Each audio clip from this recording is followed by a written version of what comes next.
Vale, neste vídeo vamos a ver como utilizar o programa Kernov para facer os nosos transformadores XSL.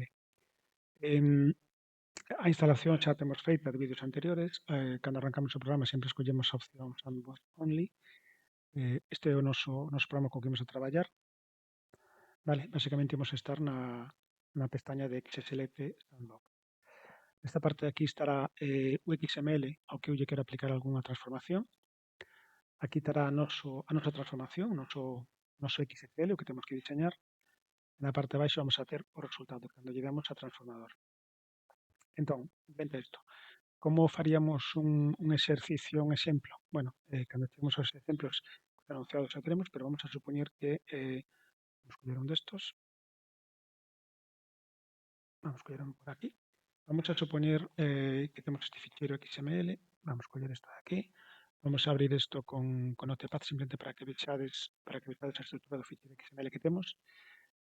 Isto correspóndese con das primeiras tarefas que temos de enunciados de ejercicios para facer. Temos o ficheiro XML, vale? O ficheiro XML. Desde esta ferramenta non é automático importar archivos, entonces para nós cheganos con facer isto. Copiamos o XML, pegámoslo aquí. Este é o XML co que nós vamos a traballar. Hai que ter cuidado cando se copie, que se copie completo. Vale.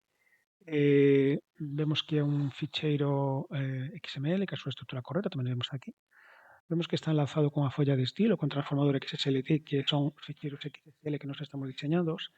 Temos o enlace, supoñendo que isto quixéramos utilizar os transformadores con outros programas distintos a este non lle fai falta ter esta información porque o transformador non imos poñer aquí. O que imos poñer aquí é algo, unha transformación que lle queremos facer ao noso ficheiro XML que nos pasan para que nos dé un resultado. Esta que vou poñer aquí simplemente para que vexades como funciona o entorno, moi básica. Vamos a poñer este código, despois cando miremos en teoría xa explicaremos isto. Simplemente para que vexades a estrutura. A partir de aquí temos un transformador. Podedes ver que a sintaxis dun XSL, igual que todo o que lo hemos visto ao lado do curso, sempre son XML, isto é a sintaxe XML correcta, que está ben formado, etcétera. Ten unhas normas que ten que cumplir, igual que todos os ficheiros que temos hasta ahora. E pois aquí xa está a nosa sintaxis que é a que nós temos que aprender a facer. Entón, nós con isto que lle estamos dicindo que, mira, a partir deste ficheiro, quero que lle apliques esta transformación. Cal vai ser o resultado? Vou executar.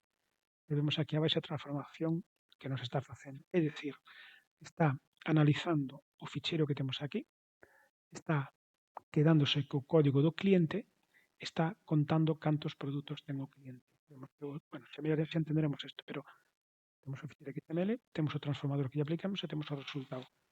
Evidentemente, se eu este ficheiro modifico e lle meto máis valores, automáticamente, cando lle a transformación, vai ter en conta. Vale? Non hai que facer moito caso a isto, a estes rollos de aquí, están nos dicindo mensajes de aquí, pero bueno, que nos importa o resultado que está sacando ao final, está correcto. Este transformador que estamos facendo é moi básico, simplemente con ler esta información e sacar un texto con iso, pero vamos a ver despois exemplos onde a partir disto a mellor nos interesa que se monte unha página HTML con unha tabla, pintando arriba o cliente, despois abaixo o listado de produtos. Vale. Esta creo que quería explicar neste primeiro vídeo, simplemente para que virades como se utiliza o Kernov cando tenemos que facer transformadores.